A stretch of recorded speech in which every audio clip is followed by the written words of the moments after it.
반갑습니다. 청춘부동산입니다. 미국의 관세에 보복 관세로 맞선 중국, 그리고 다시 미국의 관세와 중국만 왕따시키는 전략으로 다시 공격하는 미국이죠. 제가 며칠 전에 트럼프의 전략이다 라고 이야기했을 때 무시하는 댓글들이 좀 있었어요. 근데 각자가 뭐 응원하는 방향이 있겠지만은 우리는 파편처럼 흩어져 있는 이 정보들을 모아가지고 손실은 적게 보고 수익을 극대화시키는 노력을 해야 됩니다. 미국이 망한다라는 영상을 올리게 되면 조회수가 높을 거예요. 그런데 지금은 미국이 너무나도 유리한 상황입니다. 하물며 중국의 보복 조치에도 놀랍지 않다고 하겠죠. 이게 당연한 게 서로가 관세를 부과하게 되면요, 미국이 중국에게 대략 한 3배 정도 넘는 수입을 하고 있어요. 그러면은 관세로 인해 가지고 손실 보는 거는 중국일 수밖에 없잖아요. 뭐 관세 100% 매긴다고 나라가 망하는 것처럼 막 이야기를 하고 있죠. 120%, 140%막 이야기하고 있는데 관세 513%나 매기는 품목이 있습니다. 근데 지난 수십 년간 아무런 문제 없이 잘 지내고 있어요. 그게 바로 우리나라의 수입쌀 관세예요. 미국, 중국, 베트남, 태국, 호주 등 5개국에서 수입하는 쌀에 대해서 관세 513%를 적용하고 있습니다. 이건 어떻게 생각하세요? 우리나라 농민을 살리기 위해서 수입쌀에 대해서 관세 513% 부여하는 것은 어쩔 수 없는 일이야 라고 생각하겠죠. 그럼 미국이, 트럼프 대통령이 자국을 위해서 전 세계를 상대로 관세를 부과하는 건요, 그건 잘못된 행동일까요? 저는 아니라고 봅니다. 그냥 사람들이 비난하고 싶은 거예요. 지금까지 수십 년간 미국이 달러를 찍어내가지고 전 세계에다가 돈을 뿌리면서 물건을 사줬잖아요. 그런데 이제 더 이상 너희들 물건 안 살 거야. 또는 우리한테 물건 팔려면은 좀 더 좋은 조건을 가지고 들어와. 그럼 협상해 줄게. 이러니까 물건을 파는 입장에서는 난리가 났는 거예요. 그렇게 부자인 미국이 더 이상 물건을 사주지 않겠다고 하니까 먼저 그냥 욕부터 하는 거예요. 근데 다들 욕하면서 협상하고 있잖아요. 미국 입장에서도 앞으로 다른 국가들에게 돈을 풀기보다는 그냥 자국 내에서 소비하고 생산하자라는 거예요. 그 중에서 중국을 상대로 엄청난 관세를 부과하고 있죠. 이게 또 그럴 수밖에 없는 게 미국과 중국의 무역 수지를 보면요, 미국은 중국에서 수입하는 금액이 수출하는 금액의 3배 정도 됩니다. 수십 년간 중국에게 엄청난 무역 적자를 기록하고 있었던 거예요. 트럼프가 이거를 불공정하다라고 했는 거잖아요. 그래서 중국에게 관세를 부과하겠다는 겁니다. 또한 미국의 10대 무역 적자국을 보면은 우리나라도 위치하고 있습니다. 다시 미국의 최고의 수출품은 제가 달러라고 말씀드렸었죠.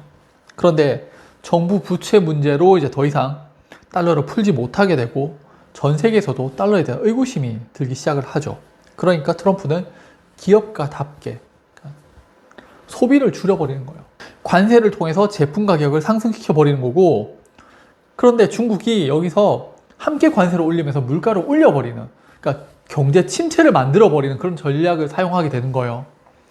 자, 이번에 발표된 미국의 물가 상승을 보면은 예상외로 물가가 하락을 합니다.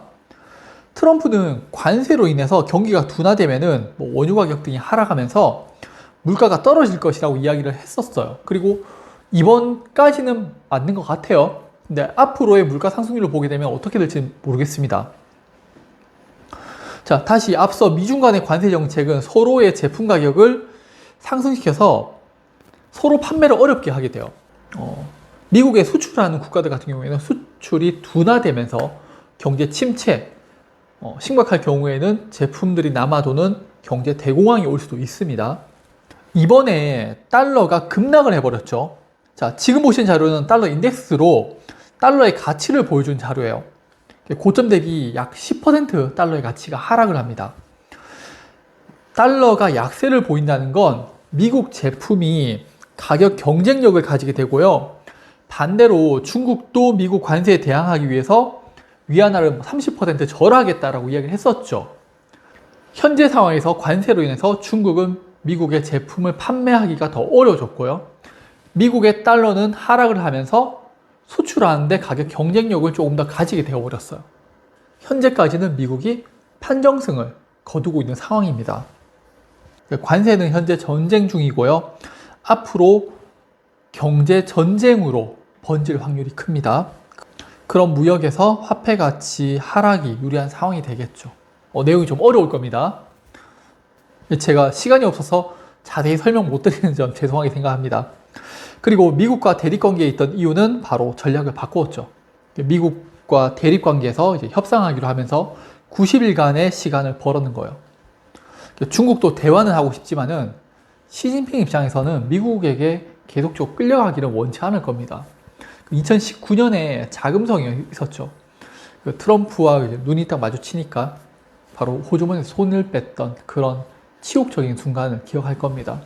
반대로 미국도 있었어요. 2008년인가 9년에 가이트너 미 재무장관이 칭화대에 가가지고 대학생들 상대로 강연을 했었는데 그때 대학생들이 이제 미국이 끝났다고 하면서 그냥 비웃었어요. 서로 간에 그런 앙금들이 남아있는 겁니다. 중국은 미국산 대두, 수수 등 농산물에 대한 관세를 언급하는 게 전 이것도 자충수라고 봐요. 수입 노선을 남미 쪽으로 교체하는 게 더 유리한 건데 관세를 부과하는 게 왜 자충수냐면요. 중국은 2019년에 식품 물가 상승률이 20%로 급등했던 적이 있었어요. 그 당시에 좀 많이 시끄러웠었는데 아랍의 봄이라고 불렸던 그 시리아의 카다피 축출이 있었죠. 그때 기본적인 전제가 식품 가격 상승이었어요. 먹고 살기 힘들면은 한번 바꾸기를 원하는 것 같습니다. 중국은 돼지고기를 주식으로 사용하고 있는데 그 사료들을 주로 이제 대두라든지 미국에서 수입해 온단 말이에요. 즉 사료비가 상승이 되면은 돼지고기 가격도 함께 오르면서 다시 식료품 가격도 건드리게 되는 겁니다. 자, 그러면 이번에 미국채 금리 상승은 어떻게 봐야 될까요? 길게 보면요, 별거 없어요. 작년에 4.7%도 넘었던 금리고 이제 4.5% 정도 됩니다. 또한 미국의 금리가 상승하게 되면요, 전 세계 자금을 미국이 다시 흡수하게 될 거예요. 왜? 미국만큼 안정적이면서 높은 금리를 주는 상품은 없어요. 지금 미국 금리는 올라가고 달러는 하락세를 보이는데 관세로 인해서 전 세계가 경제 침체에 들어간다. 중국은 경제 공황을 경험하게 될 수도 있고요. 미국은 자국 내에서 생산과 소비가 이루어지면서 계속적으로 경제 호황이 나타날 수도 있어요. 지난 수년간 미국이 망한다고 했던 사람들 엄청 많았잖아요. 근데 경제 호황이 계속되고 있죠. 잘 생각해 보셔야 됩니다. 지금 또 전 세계 언론들은 미국이 망한다고 하지만요, 실제 위험도를 나타내는 미국의 CDX는 41포인트밖에 안 되고요. 중국이 49포인트예요. 중국이 위험도가 더 높습니다. 최근 5년간 미국이 한 60포인트가 가장 높은 수치인데 중국이 120포인트까지 급등했던 적이 있었어요. 네. 그래도 사람들은 미국이 위험하다고 했죠. 실제 위험 수치는 중국이 훨씬 더 위험했었는데. 네. 여러분들께서도 투자를 하신다면요, 언론에 속지 마세요. 해리슨이 막 이길 것처럼 이야기했었지만은 트럼프가 정말 압도적인 승리를 거뒀잖아요. 네. 본인들이 분석하셔가지고 판단하셔야 되는 겁니다. 미국은 지난 수십 년간 무역 적자로 인해서 정부 부채가 발생을 했고요. 앞으로 과거처럼 돈을 풀어가지고 해외 제품을 소비하기보다는 관세를 부과함으로써 국민들이 미국 내에서 소비를 하게 만드는 그런 정책을 펼치게 되는 겁니다. 결국 가장 부자 국가인 미국이라는 소비처를 잃게 되는 전 세계는 경제 공황이 올 수 있는 최악의 상황으로 이어지고 있습니다.